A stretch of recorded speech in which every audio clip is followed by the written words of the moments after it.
ঈদের আনন্দ শুধু নতুন জিনিসে নয়, পরিবারের হাসি আর ভালোবাসায়।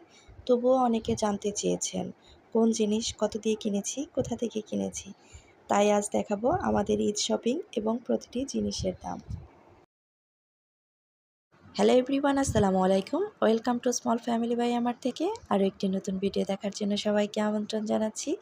আশা করছি যে যেখান থেকে দেখছেন সুস্থ এবং ভালো আছেন। আলহামদুলিল্লাহ, আমরাও ভালো আছি। আমার এই বেডশিটটা অনেক আপুরই খুব পছন্দ।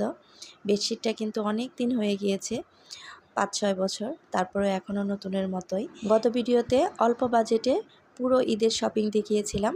ওখানে আমার অনেক আপুরা খুব সুন্দর সুন্দর কমেন্ট করেছে এবং শপিংয়ের অনেক প্রশংসা করেছে, খুব ভালো হয়েছে। সেই সাথে জানতে চেয়েছে জিনিসগুলো কোথা থেকে কিনেছি, কত দিয়ে কিনেছি।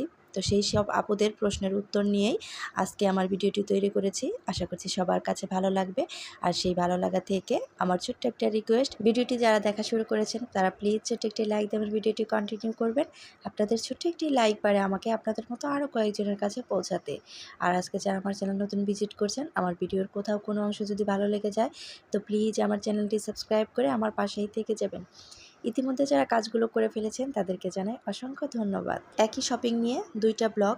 আমার অনেক আপুদের অনেক প্রশ্ন ছিল জিনিসগুলো কোথা থেকে কিনেছি, কত দিয়ে কিনেছি, সেই সব প্রশ্নের উত্তর দিতেই আজকে কিন্তু আমি এই ভিডিওটা তৈরি করেছি। প্লিজ কেউ কিছু মনে করবেন না, সবাই ক্ষমা সুন্দর দৃষ্টিতে দেখবেন। আমি যেহেতু কন্টেন্ট তৈরি করি, আমার দর্শকের জানতে চাওয়া প্রশ্নের উত্তর দেওয়া আমার দায়িত্বের মধ্যেই পড়ে। প্রথমে যে শাড়িটা দেখালাম ওটা হচ্ছে আমার শাশুড়ির শাড়ি। তো আমার শাশুড়ির শাড়িটা অনেক আপুরা খুব বেশি পছন্দ করেছে। তো শাড়িটার দাম নিয়েছিল 2000 টাকা প্লাস ভ্যাট। আর এখানে আমার মেয়ের জামাটার দাম ছিল 2500 টাকা প্লাস ভ্যাট। এখানে আবার অনেক আপুদের প্রশ্ন থাকতে পারে, আপনি তো অল্প বাজেটে পুরো শপিং দেখিয়েছেন, তাহলে আড়ং থেকে কেনাকাটা করেছেন কেন? আসলে আড়ং থেকে যেগুলো কেনাকাটা করেছি এটা কিন্তু আড়ংয়ের সর্বনিম্ন প্রাইস রেট ছিল। তো এই যে কুর্তিটা দেখাচ্ছি ওটা কিন্তু 800 টাকা ভ্যাট ছিল। আর এই জামাটা কিন্তু আমি কিনিনি, আমার ভাই আমার মেয়েকে দিয়েছে, তারপরেও দেখিয়ে দিলাম। এই জামাটার প্রাইসও ছিল 2500 টাকা প্লাস ভ্যাট। সবচেয়ে বেশি কমেন্ট যেটা পেয়েছি এই জুতো জোড়া আর আমার ব্যাগ নিয়ে। তো এই জুতোটা 1250 টাকা দিয়ে কিনেছি। এটা কোনো ব্র্যান্ডের না, এটা হচ্ছে চায়না প্রোডাক্ট। আমি কিন্তু গত ভিডিওতে বলেছিলাম আমি দাম কম বেশি করে ব্যালেন্স করে কেনার চেষ্টা করি, পরিবারের সবাইকে খুশি রাখার চেষ্টা করি। আর সেখান থেকেই আমার মেয়ে আর আমার শাশুড়ির জন্য আড়ং থেকে জামা এবং শাড়ি কেনা হয়েছে। আমার শ্বশুরকেও বাটা থেকে জুতো নিয়ে দেওয়া হয়েছে। ওই ভিডিও ক্লিপটুকু আসলে আমার কাছে নেই, যার কারণে আমি এই ভিডিওতে অ্যাড করতে পারিনি। তো জুতোটার প্রাইস ছিল 1900 টাকা। ভিডিওর কমেন্ট বক্সে সবচেয়ে বেশি কমেন্ট যে জিনিসটা নিয়ে পড়েছে সেটা হচ্ছে এই ব্যাগ। এই ব্যাগটা কোথা থেকে কিনেছি, কত দিয়ে কিনেছি, আমার আপুদের এত এত প্রশ্ন। আসলে আমরা মেয়েরা ব্যাগ, জুতো, কানের দুল, চুড়ি এগুলোতে বেশি একটু দুর্বল।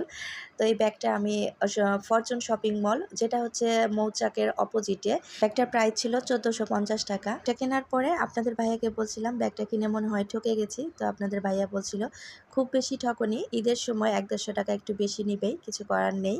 আর এই আমার ব্যাগ কেনার জন্য কত পরিমাণ যে দোকান ঘুরেছি, 3 থেকে 4টা মার্কেট ঘোরাঘুরি করেছি। আসলে ব্যাগ তো প্রচুরই পাওয়া যায়, পছন্দ হয়, কিন্তু আমাদের যে বাজেট সেটার সাথে আসলে ম্যাচিং না হওয়ার কারণে অনেক ঘোরাঘুরি করে তারপরে কিন্তু ব্যাগটা কিনেছি। প্রথমে যে মেরুন কালার 3 পিসটা দেখালাম ওটা ছিল 1500 টাকা, আর ব্ল্যাক কালারটা ছিল 1000 টাকা, আর এখন এই পিঙ্ক কালারটা দেখাচ্ছি এটা হচ্ছে 1700 টাকা।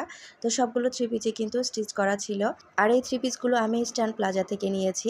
আমি মনে করি আমাদের মতো অল্প আয়ের মানুষের জন্য কেনাকাটার জন্য স্ট্যান্ড প্লাজা খুবই ভালো মার্কেট। ওখানে দেখা যায় কম প্রাইসে খুব সুন্দর সুন্দর জিনিস পাওয়া যায়। এখন অনেকেই আবার প্রশ্ন করতে পারেন 1500-1700 টাকার 3 পিস কেমনে কম টাকা হলো। আসলে অনেকের দেখবেন এই 15,000 টাকা দিয়ে একটা ড্রেস কিনেছে, সেখানে আমরা 1500 টাকা দিয়ে কিনেছি। তো সেক্ষেত্রে এটা কিন্তু অল্প বাজেটই হলো। এখন যে কুর্তিটা দেখালাম এটার দাম হচ্ছিল 700 টাকা। এটার সাথে যে প্লাজোটা ছিল ওটা ছিল 550 টাকা। হিজাবটার দাম ছিল 300 টাকা। তো এগুলো কিন্তু সেন্টার পয়েন্ট থেকে কেনা হয়েছে। আর আমার ভাইয়ের ছেলেদের জন্য যে ড্রেসগুলো কিনে গিফট করেছি ওগুলো কিন্তু আড়ং থেকেই নেওয়া হয়েছে। তো ওগুলোর প্রাইস ছিল 1350 টাকার মতো। তো 1350 টাকা দিয়ে কিন্তু আমি 2 জনের জন্য শপিং করে দিয়েছি।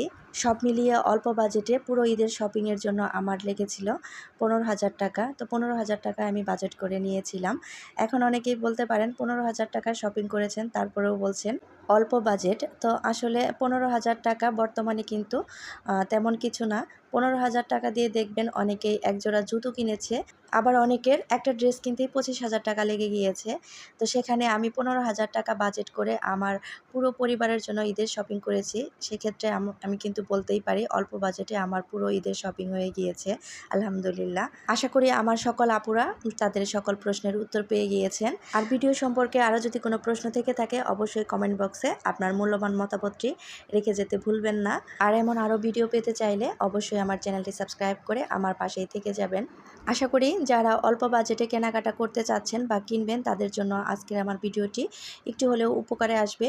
আর আমার ভিডিওটি যদি আপনাদের কাছে ভালো লেগে যায় তো প্লিজ আমার ভিডিওটি আপনাদের ফ্যামিলি এবং ফ্রেন্ডসের সাথে শেয়ার করতে ভুলবেন না।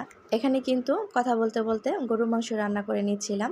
আর আজকে ইফতারে খুব বেশি আয়োজন না, একদম হালকা পাতলা স্বাস্থ্যকর ইফতার। দই চিড়া, দুধ, সাথে শরবত ছিল, ডিম আর খেজুর। এই তো ছিল আজকে আমাদের ইফতার আয়োজন। এবার রমজানে একদমই ভাজা পোড়াটা কম করার চেষ্টা করছি। 3-4 দিন পর হয়তো ছোলা পেঁয়াজও করছি। আবার যেদিন দেখা যাচ্ছে ফ্রোজেন আইটেমগুলো ভাজাভুজি করছি ওই দিন হয়তো ছোলা পেঁয়াজও রাখছি না। এভাবেই উল্টিয়ে পাল্টিয়ে রমজানগুলো চালাচ্ছি আলহামদুলিল্লাহ। এবারের রোজাগুলো মনে হচ্ছে দ্রুতই চলে যাচ্ছে। আসলে গোনা দিন মনে হয় চোখের পলকে চলে যায়।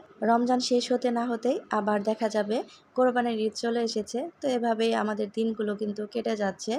সবাই সবার জন্য দোয়া করবেন, সবাই যেন যার যার জায়গা থেকে সবাই ভালো থাকে, সুস্থ থাকে। এর পরের ভিডিওতে আসতে চলছে নতুন এক চমক, নতুন এক শপিংয়ের চমক। তো সেই ভিডিওটি দেখার জন্য অবশ্যই আমার চ্যানেলের সাথেই থাকবেন। আর আজকে ভিডিওটি এখানেই রাখবো। সবাই ভালো থাকবেন, সুস্থ থাকবেন, আমাদের জন্য দোয়া করবেন। দেখা হয়ে যাবে নেক্সট কোনো ভিডিওতে। আল্লাহ হাফেজ, আসসালামু আলাইকুম।